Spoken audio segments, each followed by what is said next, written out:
Just a reminder that this is a interactive session, so anything you're curious about, any questions that have been on your mind, any comments, thanks Tracy, that you're thinking like maybe it's not the right question to ask, feel free to ask it. If it is something that we need to discuss one-on-one, you're welcome to also call us. Number is behind me, and we can have a chat about your circumstances outside of this, but this is as interactive as you want it to be.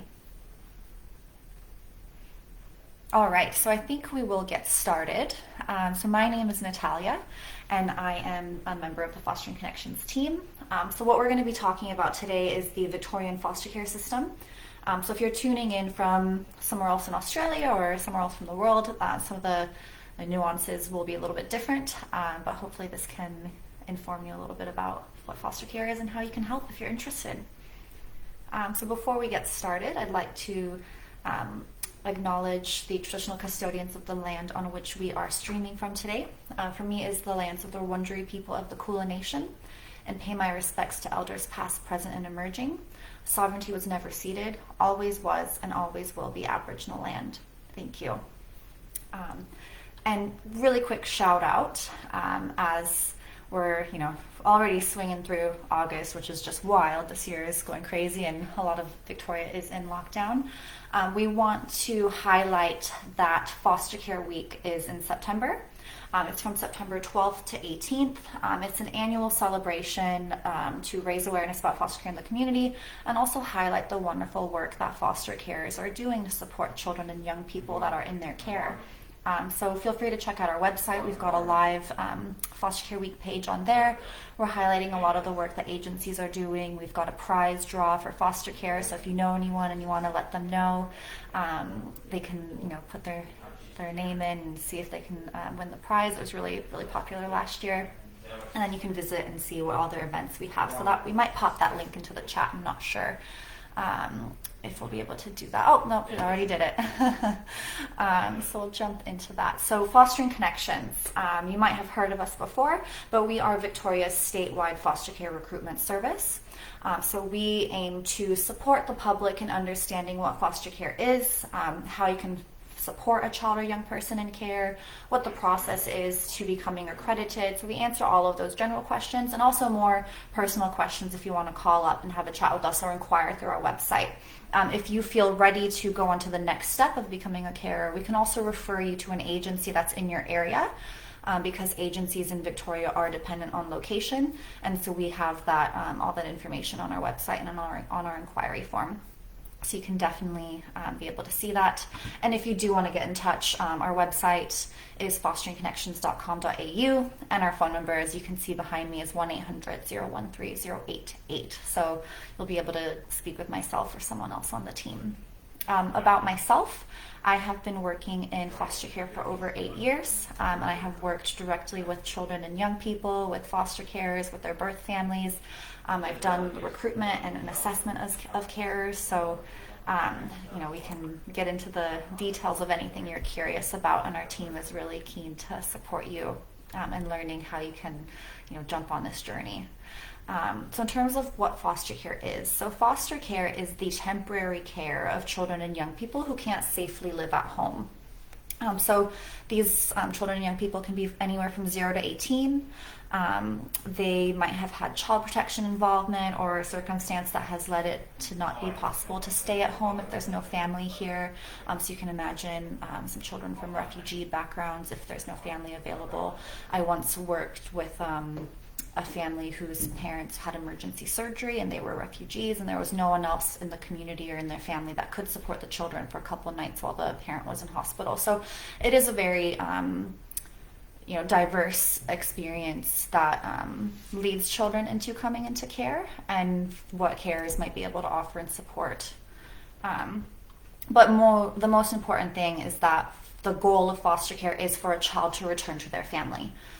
So if that is exhausted and that's not an option, children might end up in long-term care. But wherever possible, if birth family have been supported to have the children return to them, if there's a family member that's come forward and has been deemed appropriate, the foster carer's role is to support them in that transition.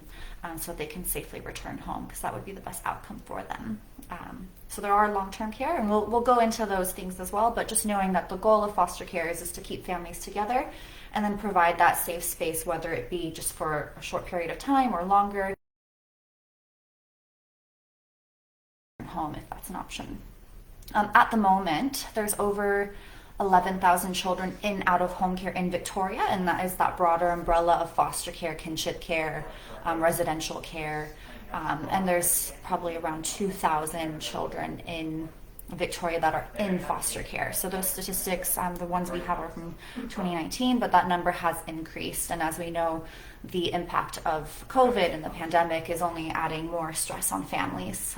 So there will continue to be a demand for foster care, and recruitment for foster care has not been affected during COVID or lockdown. So agencies are still looking for carers. They still need people to express what they could offer and how they might be able to support. So that is important to know, that that need is definitely still there and will continue to be there.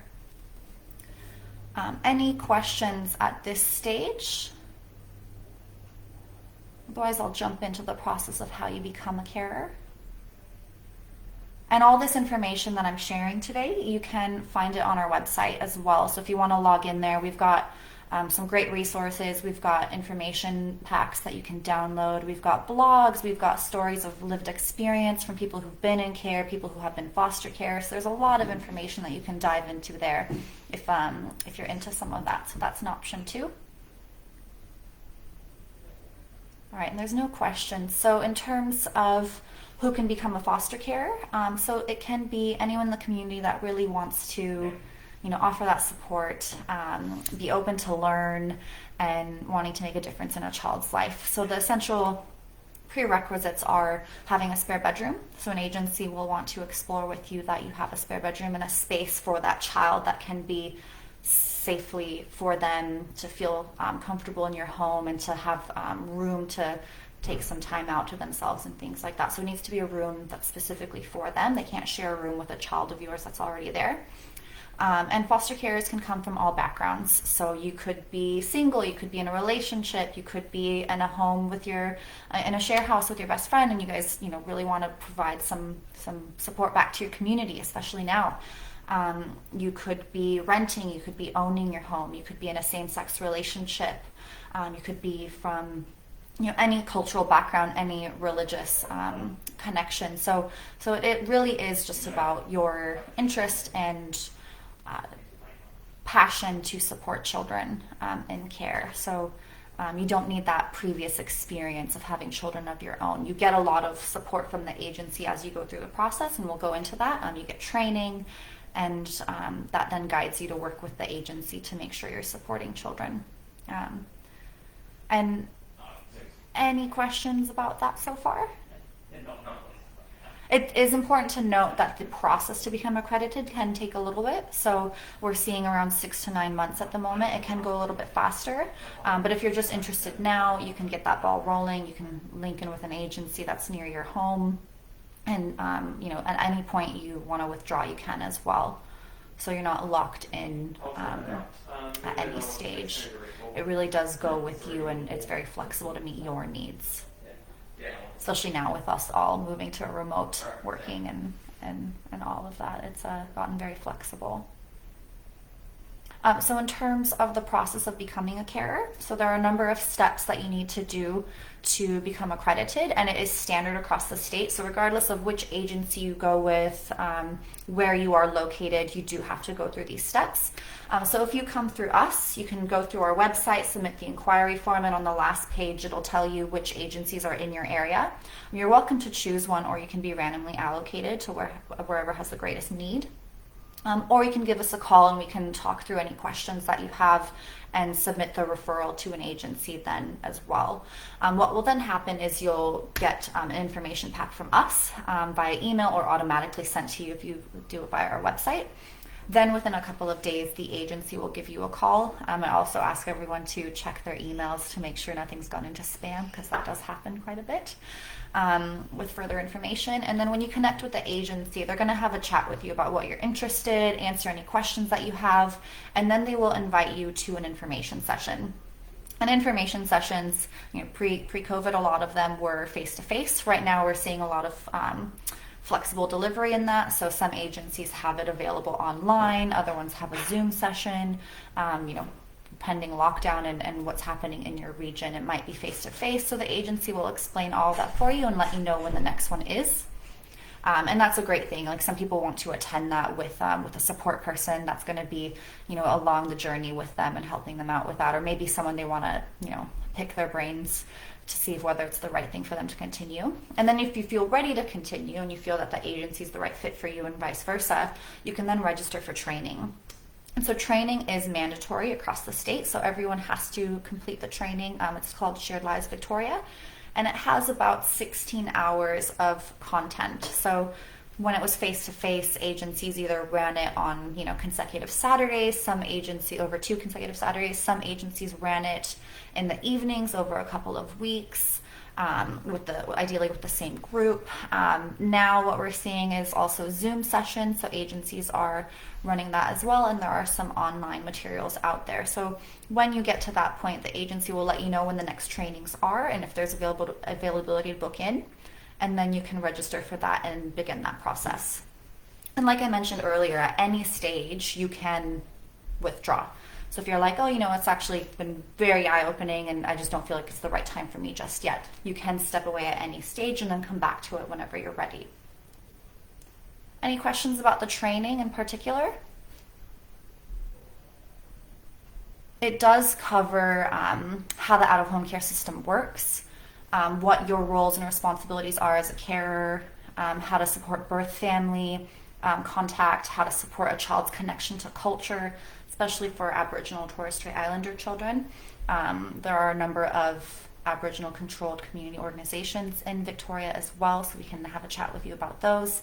But the training does encompass a lot of that, and then it'll also give you tools and strategies on how to support the children that are in your care, how to have that consistency and that routine in the home, and to help them regulate and feel safe while things in their life might be a bit topsy-turvy.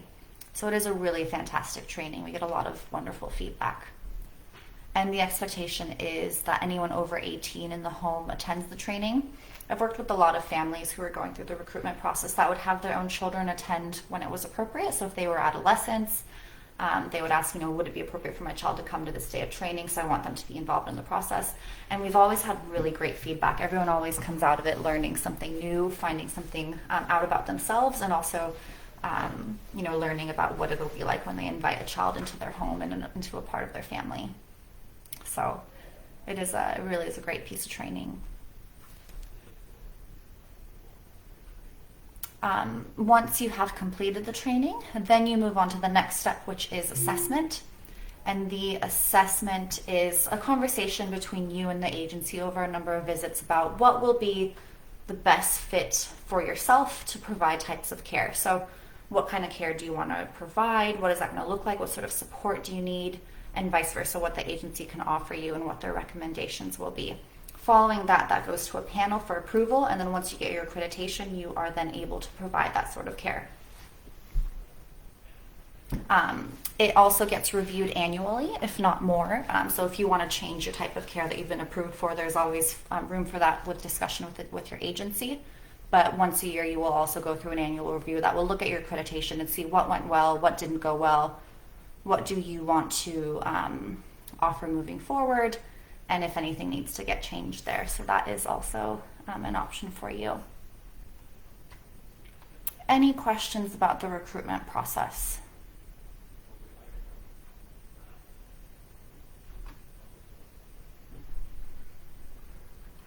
Okay, well, as I mentioned with accreditation and what you're able to offer, there are a number of different types of care, and some carers choose to, they want to start off with respite. Some carers, they want to do longer term or short term, or they have an idea of what will be the best fit for their lifestyle. So the first few types of care are respite, emergency, short term, and long term. So I'll go into those, but I think we've got a question. Can I change the type of care I provide?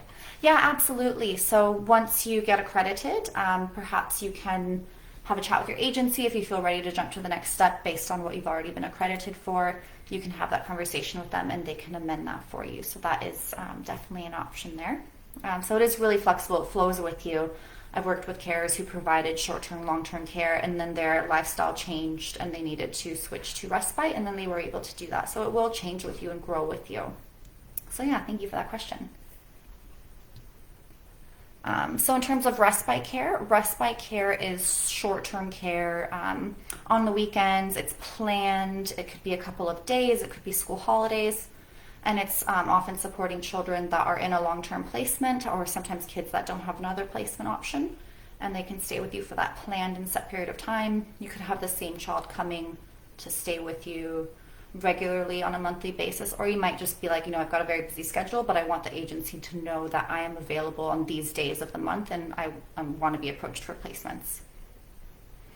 In terms of emergency care, so emergency is also very short stays, but it's less planned. So you might get a call at 2 p.m. or 5 p.m. or some carers opt to being contacted in the middle of the night for a child that does not have anywhere to stay. So that is something that you can offer and provide as well. And then you always get to negotiate the length of stay for a child to stay with you whenever you accept any placement.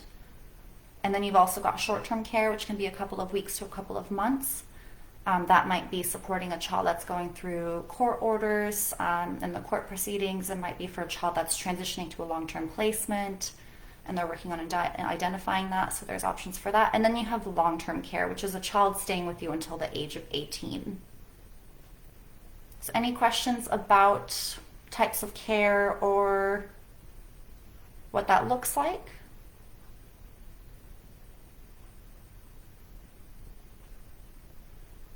And just like you can change the types of care that you offer, some carers might get accredited for all of them, so then when you get approached for a placement, you can consider what that would look like.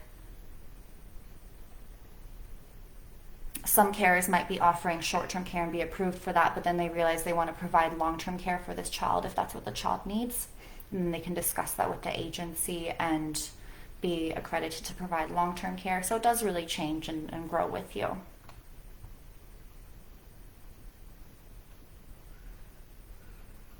Great. So we like to dispel a bunch of myths around fostering because there's a lot of that information out there.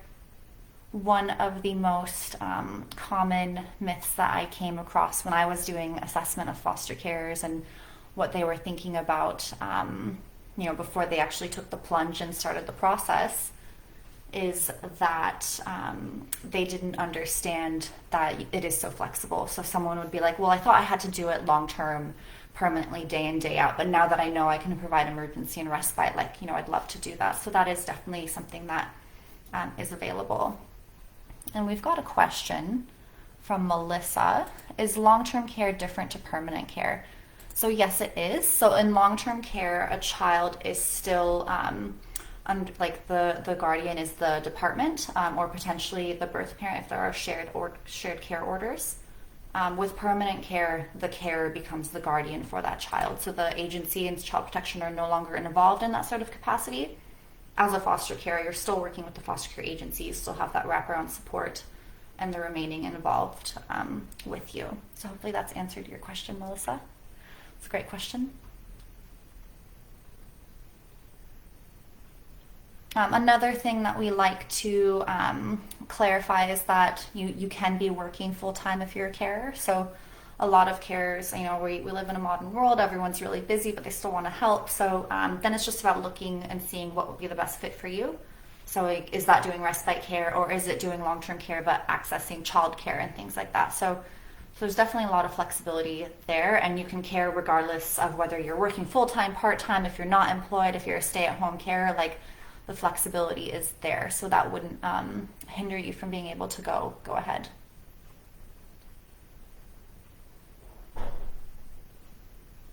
You also don't have to be in a relationship to care, so a lot of really wonderful single foster carers come to becoming accredited and exploring that. So whether you're in a relationship, whether you identify to any sexuality or gender identity, you're very welcome to consider coming forward to becoming a foster carer, because everyone has something really significant that they can offer a child in terms of that support and that mentoring and modeling of a healthy relationship for them. So we really do welcome everyone from all backgrounds to becoming a carer.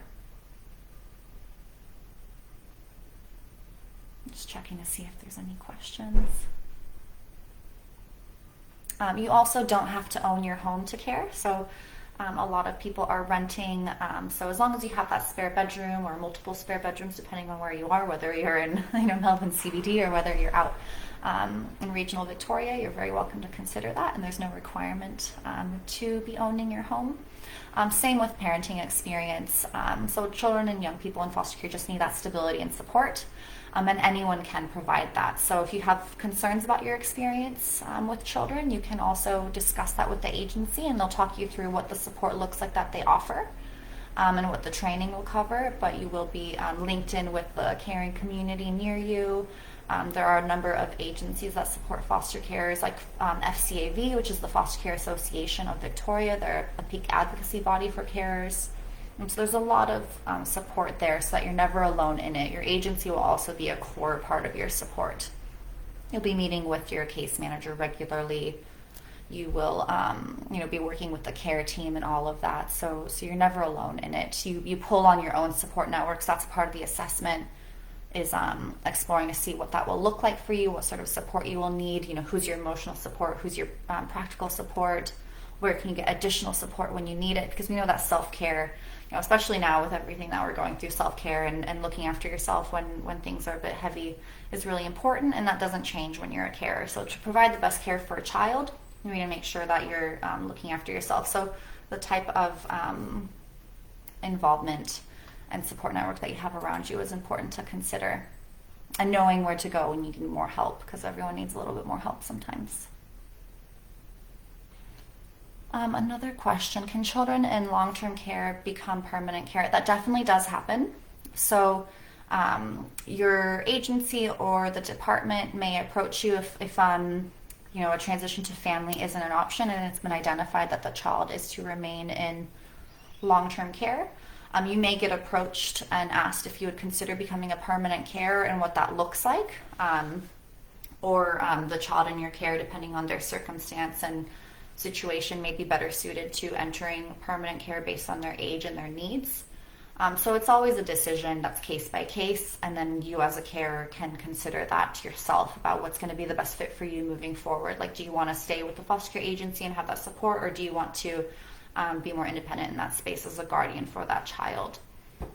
So sometimes that does happen. I wouldn't go into foster care hoping to be a permanent carer, but it definitely does happen, and it's very much case by case. And then you can see what is the best fit for you and your household. Hopefully that's answered your question, Tracy.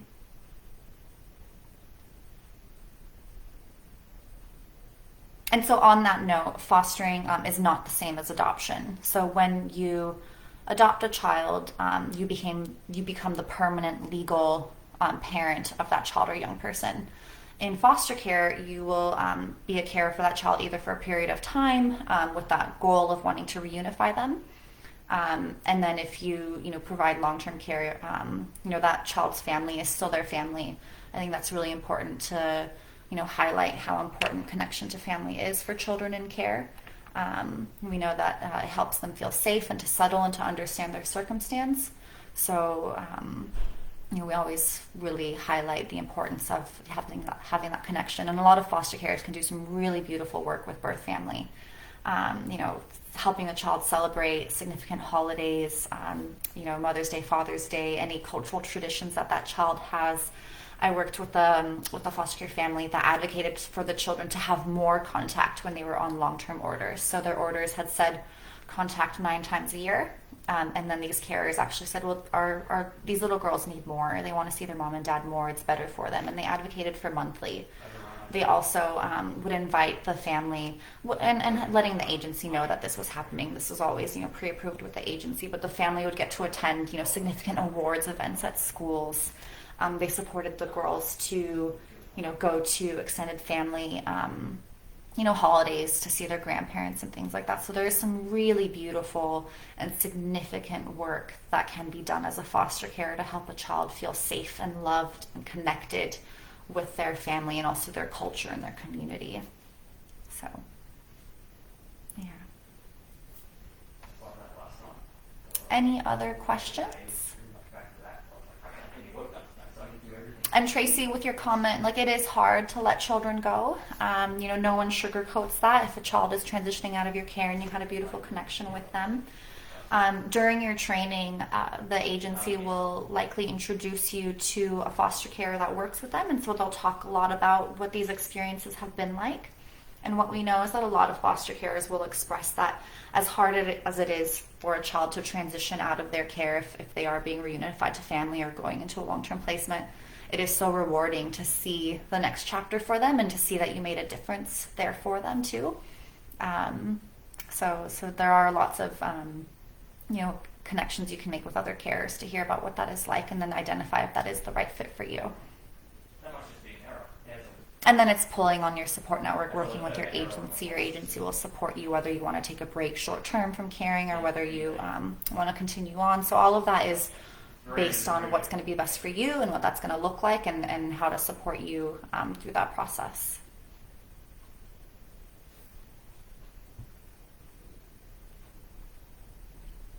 Great. In terms of other information that people often ask, they want to know what information will you receive when you're approached about a placement. So in Victoria, foster care agencies are set up based on regions. So all the agencies in your region will receive the same referrals for children needing care. And then the agency will look back at their available carers, who's accredited to do what, who would be the best fit, and is this child going to be a good match for you? So that placement matching is really critical. And it allows more positive outcomes for children, for them and for yourselves during your care experience to make sure that it is the best match. So what then will happen is that you'll get a phone call, you'll get to access the referral, and all that information is confidential. And you'll get to see, what has been noted as to the reasons this child is coming into care, where is their local school, where do they live, what are contact arrangements going to be like, if there's available information about the child's likes, what their behavior's like, what are their favorite foods, like all this information might be there. It depends on the circumstance. So some children that have just been removed, you can imagine that not a lot is known about them, and sometimes you as the carer are then the eyes and ears on the ground to be able to say, actually, this has worked really well for them, this is what we've seen in the home, this is what we want to pass on before they move on to their next placement.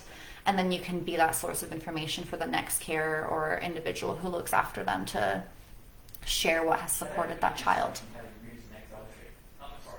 And you can always say no to a placement. So if you get approached, we actually really encourage carers, because we know so many people are coming to this from a really beautiful place in their heart. But if it's not the right time for you, we don't want you to accept a placement just because of your heartstrings. We want you to accept because it's the right time and the right fit. So that is also important to consider. So you can always say no. You never have to accept a placement. It has to work for you, because if it doesn't, it's not going to be a positive outcome for that child if for any reason you aren't able to continue on. So it's really important to consider that. Another great question from Tracy: are children usually sent into care near their own school? And that's a great question, and that really does depend on the situation and where they have been placed compared to where their school is. Ideally, we would want a child to remain at the school or childcare that they were previously attending, because as you can imagine, moving placement, going into a new home, meeting new people, new pets, new neighbors, like all of that, it's very overwhelming for a child or a young person to experience when they're trying to feel safe and secure, and they're already going through this system that they've lost so much control in, and decisions are being made, and they're wondering about their family. So if we can at least keep those connections in school and with their community, we can allow that sense of stability. Like perhaps they have siblings that all attend the same school, but they're in different placements. School can then be a place where they see each other every day and they have that consistency and know that they are okay.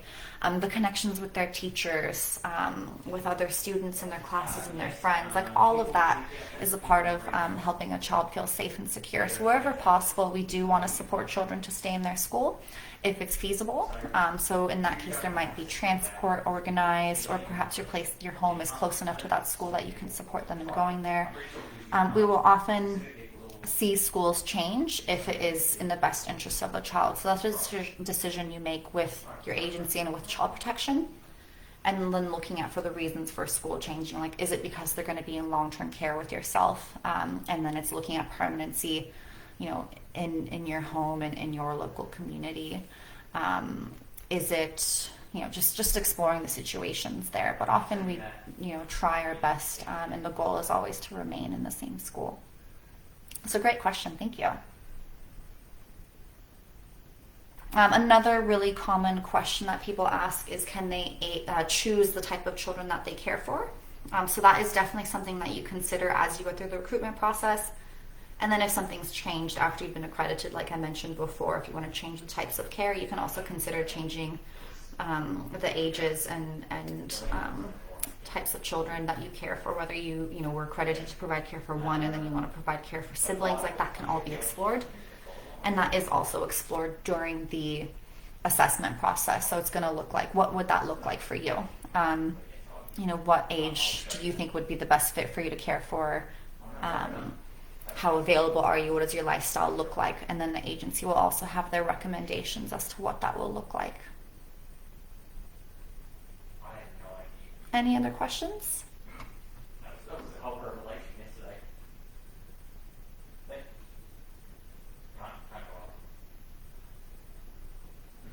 Children in care will also have contact with their family.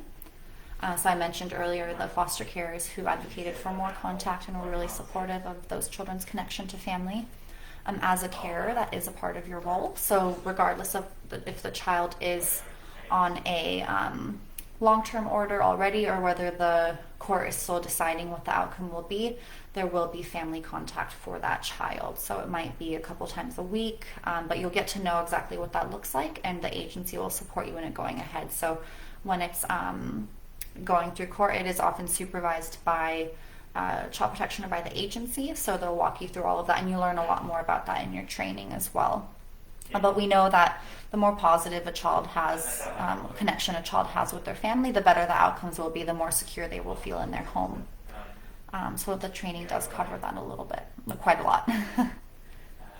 We've had another question. I'm on a visa. I've been suggested that I'm not eligible to do foster care. However, I would really look forward to it. So if you are on a sponsorship visa or a temporary visa within Australia, and this doesn't apply to citizens of New Zealand, you can provide foster care. It's just that then you would consider the visa requirements and the length of your visa. So you might only get accredited to do respite, emergency, and short term. So you wouldn't, if you're not on a long-term visa or a permanent visa, you can't provide long-term care, because as you can imagine, that'd be really, really awful if a child was in your care and then something changed with your visa status and you had to leave the country. That would not be a positive outcome. So agencies will look into that as well. But you could definitely explore, and you can have this conversation further with the agency that you inquire with, because they'll need to get all your visa information. But there definitely are options to provide care when you're not on a permanent visa. So yeah, and like I mentioned earlier, you can be single, you can be in a relationship, you can own your home, not own your home, from any background, and you are encouraged to explore fostering. So, everyone can offer something in that space. So thank you for that. Carers do receive a care allowance. So that is a standard care allowance. You can find that information online if you look up DFFH foster care allowance Victoria. You'll see the general rates of where that starts for carers, and that allowance is to support the day-to-day needs of that child. So them living with you, supporting them to attend school, supporting them to have activities. So that is an additional support that carers get. So it's not a payment for the carers; it's an allowance to go for the needs of the child living with you, and it's a set standard. So you can see that online as well. So we've had some great questions. Keep them coming, guys. It's been great. A lot of people ask if they, started the process being single, and then later on they meet someone that is a significant person in their life, and they have a partner. How does that impact their role to care? And this will often be discussed in your assessment to plan and be aware for the future. But if you meet someone and you want to introduce them to the children that you care for, that will be a conversation you have with your agency. So they would obviously need to do the necessary checks, because everyone that becomes a carer or is a part of your support network that's going to be involved with the child goes through the necessary checks, like police checks or working with children check. So depending on what role you want this significant person in your life to have, the agency will guide you, and they can have a conversation with you about what would be the best way to introduce this person to this young person based on that young person's needs, so that they feel safe and secure having a new person introduced to them. So that is yeah. I'm just checking if there's any more questions. And on that note, I think I mentioned earlier that everyone over 18 in your home is required to do the training. So if you have children over 18 that are going to be there, if you have housemates, and even people who aren't in your home, if you want to have a support person. I've had a lot of prospective carers have their their loved ones or their friends participate with them, because they know they're going to be there with them on that journey, and they want to be as informed as they can be, so that it can be a successful experience. That's definitely something you can explore with the agency. So it's important to consider that. Information is power, and knowledge is power. So it's good to be as informed as you can. A lot of people wonder if you can travel interstate when you're caring for a child. That can definitely happen. So it's just a discussion with your agency and giving them as much information as possible so they can get the right approvals. But you often get a permission to travel letter if you are traveling, whether it's interstate or overseas, when we're allowed to. But there's definitely that flexibility, because those experiences are quite wonderful for children. A few more questions. Great, guys. Keep them coming. Is there any training for children to attend?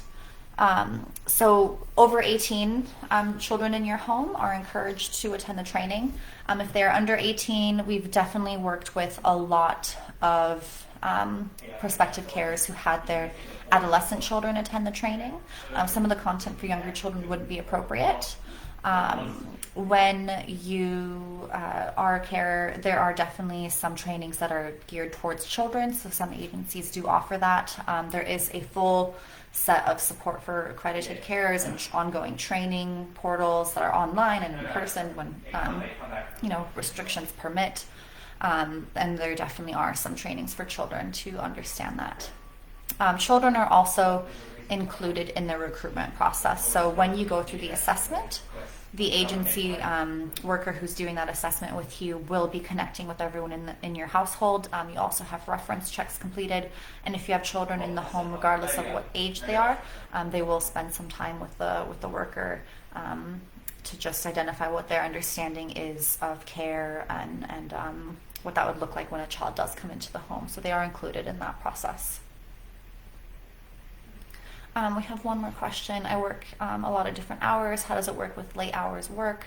So that goes back to considering what will be the best fit for you, and identifying what will be the right type of care. I do apologize. I am sharing a workspace with my partner as we are all working from home, so I'll see if I can do anything about that noise. So I do apologize for any background noise. But you can definitely work different hours, and then it's looking at what will be the right fit for you. So is that doing respite care and planning ahead, knowing that this weekend you're available and you want to support a child? Or is that letting the agency know what your schedule is and then being able to call and explore when you're able to take a placement? So there's definitely a lot of flexibility there. And that's just looking at the differences with the agency. Hopefully that answered your question.